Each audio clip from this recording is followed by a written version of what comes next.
Welcome everyone. Today we are making chicken korma that is nut free.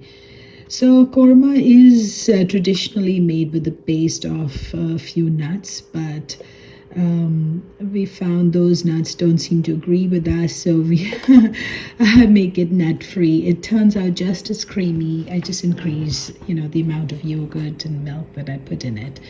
So I do make it in basic ghee. So I've got my pan heating, and I've added about 2 teaspoons of basic ghee for about 2 pounds of chicken.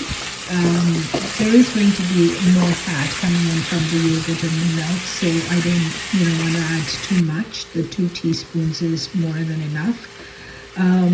And I've got 2 pounds of I've taken thigh meat, skinless, boneless chicken thighs that I just cut into about 1 to 2 inch pieces for the korma. So here I'm going to just roast it on high heat in the desi ghee for about 3 to 4 minutes till the pinkness sort of goes away, and then I'll add salt. I sort of debated whether I should add the red chili powder or not, but I decided to go ahead and add it, so you can certainly skip it. But I did add the black pepper powder. Now, if you have white chili powder, white pepper powder, you can add that. I don't have it, so I'm just using what I have. I did add about a teaspoon of dhania, and now I will add half a teaspoon of cinnamon as well. And also, I will add, the small elaichi, the green elaichi powder. I'll add half a teaspoon of that.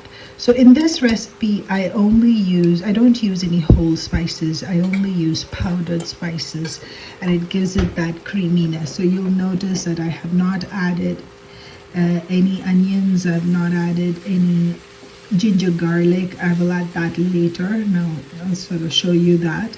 So for now, I'm just going to cook the chicken in just these aromatic spices. I gave it a good stir, and now I'm going to lower the heat, and I will add about a cup of yogurt. So I took about a cup of yogurt and I added in half a cup of milk, and I just kind of thinned out the yogurt, beat it well, and I've added that whole mixture in here to the chicken. And as long as it's on low heat, this mixture will be fine. It won't separate or anything like that. So I'm going to mix it all well, and I will cover it and let it simmer on low heat for 10 minutes. So just make sure the heat is low because you don't want any of the milk and yogurt to separate. So here it is after 10 minutes. You can see the chicken has left a little bit of water of its own. So has the yogurt. So it's quite watery right now. But that's okay because we're going to add some more ingredients to it, which will make it nice and creamy. I just want to give it a nice stir, make sure everything is combined well. It is cooked well because the oil has the ghee has separated.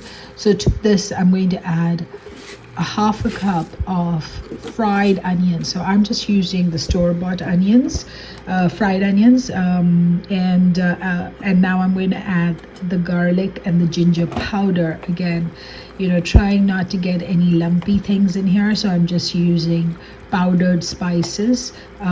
So I've added about a teaspoon of garlic powder, and now I will add half a teaspoon of ginger powder.